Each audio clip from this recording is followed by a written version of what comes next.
क्यों? तुम ये सब क्यों कर रही हो? विशाल ने दर्द के मारे रोते हुए पूछा। समर्पण। तुम लोगों ने अपने आप को मुझे सौंप दिया है, इसीलिए तुम पूरी तरह से मेरे हो। मैं चाहूँ तो तुम्हें मार भी सकती हूँ और जिंदा भी रख सकती हूँ। मैं तुम्हारे साथ कुछ भी कर सकती हूँ। ये जो कुर्सी पर बैठी है वो मेरी छोटी बहन है। 3 साल पहले वो गली में साइकिल खेल रही थी, तभी एक रईस बाप की औलाद ने कार से उसे उड़ा दिया। उस लड़के ने उसे अस्पताल भर्ती करने के बजाय उसी हालत में वहाँ छोड़ दिया और वहाँ से भाग गया। उसे अस्पताल ले जाने में देरी हो गई और उसकी मौत हो गई। हम दोनों अनाथ थे, हमारे माँ बाप नहीं थे। मेरी बहन के अलावा मेरा इस दुनिया में और कोई नहीं था। इधर मेरी बहन मर गई थी, लेकिन वो रईस बाप का बिगड़ैल लड़का बेखौफ होकर शहर में घूम रहा था। उसने पुलिस को खरीद लिया था। मैं इस बात पर अड़ी रही कि जब तक मेरी बहन का खूनी गिरफ्तार नहीं होता तब तक उसका अंतिम संस्कार नहीं करूंगी। लेकिन फिर पुलिस ने उस लड़के की बजाय दूसरे आदमी को गिरफ्तार किया। वो आदमी भी खरीदा गया था जो कुछ पैसों के लिए उस लड़के का जुर्म अपने सर ले रहा था। ये अन्याय मैं अपनी आंखों से देख रही थी। मैंने अपनी बहन की लाश का अंतिम संस्कार नहीं किया, मैंने उसे जिंदा करने की ठान ली। और फिर मैंने बलिदान, समर्पण और कड़ी तपस्या करके काला जादू सीखा। लोगों का समर्पण भाव ही मेरी बहन को जिंदा कर सकता है। इसीलिए सबसे पहले मैंने उसी लड़के को अपने जाल में फंसाया और उससे उसी के हाथ कटवाए। मैं चाहती तो उसकी जान भी ले सकती थी, लेकिन मैं उसे उम्र भर इस पछतावे के साथ जीते देखना चाहती थी कि इंसान गरीब हो या अमीर, होता तो वो इंसान ही है। इसीलिए हर इंसान के जान की हर किसी को कदर होनी चाहिए। आप लड़के भी अमीर बाप की बिगड़ैल औलाद हो, इसीलिए मैंने आपको चुना है। अब मेरी बहन को जिंदा करने के लिए सिर्फ आप लोगों का समर्पण चाहिए। मुझे समर्पण करना मतलब मेरी बहन को समर्पण करना। तुम्हारे समर्पण का भाव ही मेरी मरी हुई बहन को जिंदा कर सकता है। लेकिन हमने तो किसी भी गरीब इंसान पर किसी तरह का कोई अन्याय नहीं किया, फिर तुमने हमें क्यों चुना? सच में? माँ कसम, मैं सच बोल रहा हूँ। टोनी ने अपनी गर्दन पर हाथ लगाकर कसम खाई। यह देख वो औरत गुस्सा हो गई और उसने टोनी की गुड़िया की चाकू से गर्दन काट डाली और इधर टोनी की गर्दन कट गई। उसकी कटी गर्दन से खून के फवारे उड़ने लगे और वो फर्श पर गिरकर तड़पने लगा। यह देख आदर्श आंख फाड़कर उसकी तरफ देखने लगा। झूठ बोल रहा था। जिस माँ ने उसे जन्म दिया उसी की झूठी कसम खाई इसने। सच्चाई क्या है आदर्श? उस औरत ने आदर्श से पूछा। इस सवाल से आदर्श की रूह कांप उठी।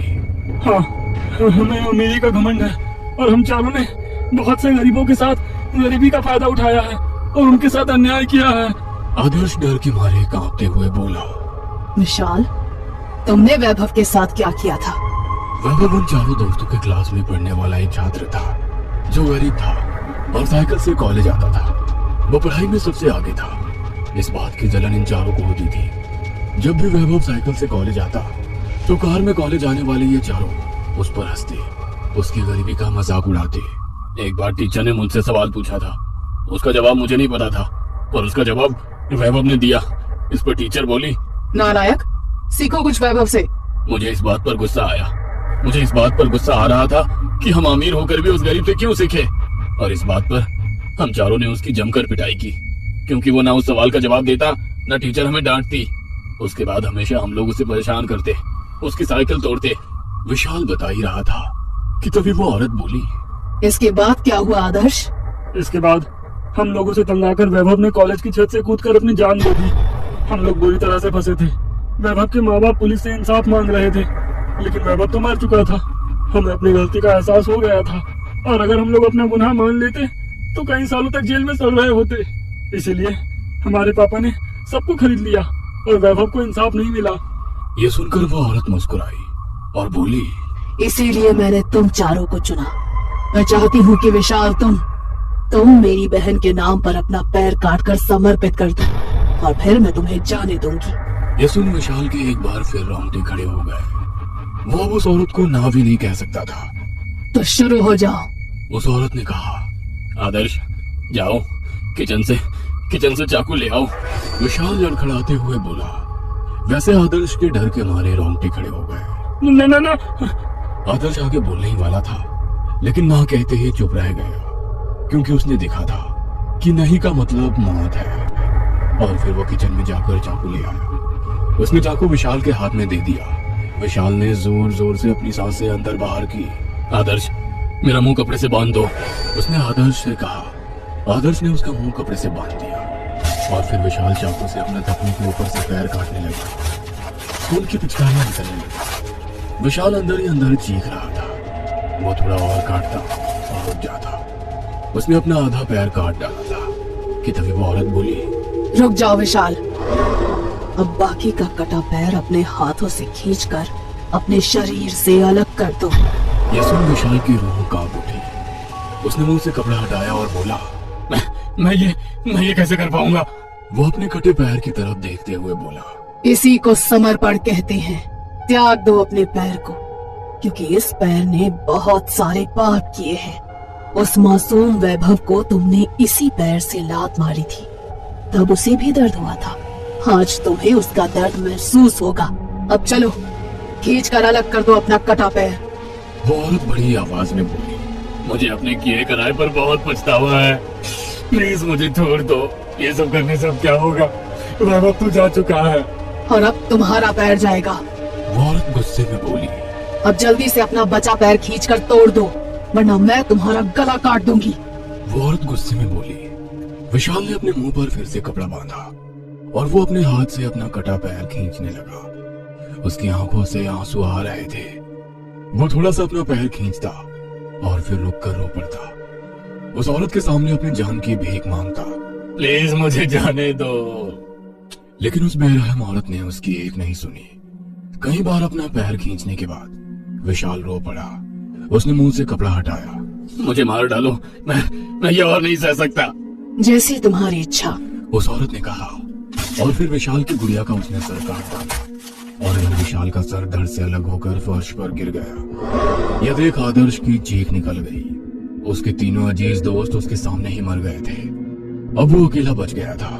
क्या तुम समर्पण के लिए तैयार हो आदर्श? उस औरत ने आदर्श से कहा। अब उसकी बारी थी। न जाने वो औरत उससे क्या करवाना चाहती थी। आदर्श, नीचे पड़ा हुआ चाकू उठाओ और अपनी कलाई के आगे वाला दायां हाथ काटो।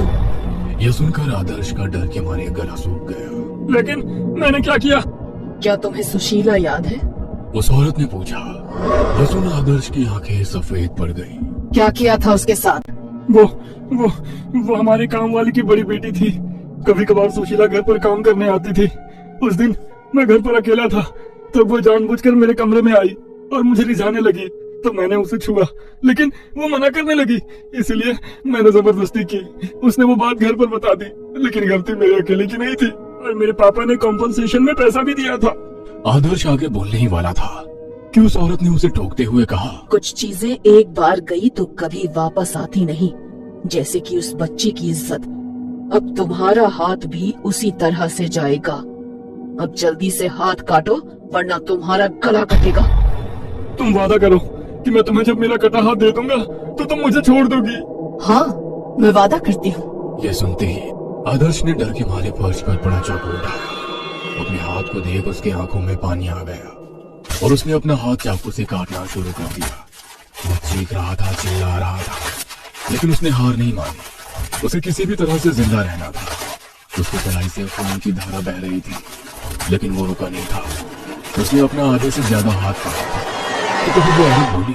अब बचा हुआ हाथ तुम अपने दांतों से खींचकर अलग करोगे। आदर्श रुक गया। वो खून के आंसू रो रहा था। उसका शरीर डर और दर्द से कांप रहा था। उसने कटा हाथ मुंह में पकड़ा और उसे खींचने लगा। उसकी आंखों से आंसू निकल रहे थे, लेकिन फिर भी वो नहीं रुका। उसने उसका हाथ उठाया। उसका कटा हाथ उसके मुंह में था और वो आंख बंद करके अपने हाथ को चबाते हुए अपनी रोती आवाज दबा रहा था। शाबाश, अब तुम्हारा हाथ अपने बाएं हाथ में लो और बोलो, मैं ये मेरा कटा हाथ रोशनी को समर्पित करता हूँ। और फिर उसे फर्श पर गिरा दो। आदर्श ने अपना हाथ मुंह से दाएं हाथ में पकड़ा और बोला, मेरा कटा हाथ रोशनी को समर्पित करता हूँ। और फिर उसने अपना कटा हुआ हाथ बाएं हाथ से छुड़ा दिया। वह हाथ जैसे ही फर्श पर गिरा वह गायब हो गया और उस औरत के सामने जल रहे अग्नि में जा गिरा। वह हाथ जलने लगा और कुर्सी पर जो लाश थी उसके शरीर पर कुछ मांस चढ़ने लगा, जैसे वो लाश जिंदा शरीर में बदल रही थी। अब तुम आजाद हो, अपनी जिंदगी जियो बच्चे, उस औरत ने कहा और वो स्क्रीन से गायब हो गई। आदर्श के शरीर से खून बह रहा था, उसकी आंखों के सामने अंधेरा छा रहा था। वह कमरे से बाहर निकला और जैसे ही घर के बाहर पहुंचा उसने वॉचमैन को जोर से आवाज लगाई और फिर वो जमीन पर गिर गया। जब उसकी आंख खुली तो वो अस्पताल में था। उसने अपना हाथ गंवाया था। उसके होश में आते ही नर्स ने डॉक्टर और पुलिस को अंदर बुलाया। उसके मम्मी पापा भी बाहर इंतजार कर रहे थे। वो सब जानना चाहते थे कि आखिर कल रात उसके कमरे में क्या हुआ था, क्योंकि उसके कमरे में विशाल, आकाश और टोनी की सरकटी लाशें पड़ी हुई थी। वो जानना चाहते थे कि उनका ये हाल किसने किया, क्योंकि सीसीटीवी में घर के अंदर घुसते हुए कोई अनजान आदमी नहीं दिखा था। आदर्श आज तक अपने किए की सजा भुगत रहा है और वो औरत अभी भी गरीबों के ऊपर जुल्म करने वाले लोगों को ढूंढकर उन्हें सजा दे रही है और अपनी बहन को जिंदा करने की कोशिश कर रही है। शायद उसने अब तक कई लोगों को मारकर उसे जिंदा भी कर लिया होगा।